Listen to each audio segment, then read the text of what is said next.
নমস্কার, আমি হাসিনা পারভিন। ইতিহাসের পাতায় প্রতিটি দিন কোনো না কোনো ঘটনার জন্য গুরুত্বপূর্ণ। আজ অর্থাৎ 23শে সেপ্টেম্বর মঙ্গলবার। নানা উল্লেখযোগ্য ঘটনার দিক থেকে আজকের দিনটিও গুরুত্বপূর্ণ ও স্মরণীয়। এখন আমরা জেনে নেব আজকের দিনটি কেন গুরুত্বপূর্ণ। আজ অর্থাৎ 23শে সেপ্টেম্বর দিনটি বছরের 266তম দিন, অর্থাৎ বছর শেষ হতে আরো 99 দিন বাকি রয়েছে। 1846 সালে আজকের দিনে নেপচুন গ্রহ আবিষ্কৃত হয়, যা সোলার সিস্টেমের অষ্টম গ্রহ।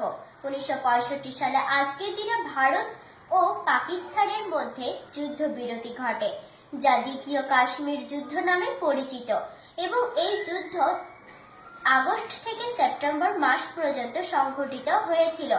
এই সংঘাতের মূল কারণ জম্মু ও কাশ্মীর রাজ্যের মর্যাদা দিয়ে।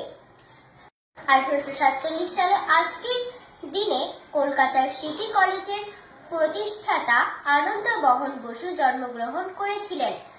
আজ 23শে সেপ্টেম্বর, যা বিশ্বব্যাপী দিন রাত্রি সমান দিবস হিসেবে পরিচিত। 23শে সেপ্টেম্বর দিনটি একটি গুরুত্বপূর্ণ ভৌগোলিক দিন, কারণ এই তারিখে সূর্য নিরক্ষরেখার ওপর ঠিক লম্বভাবে কিরণ দেয়, যা জলবিষুব নামে পরিচিত। এই ছিল আজকের বিশেষ গুরুত্ব। ধন্যবাদ।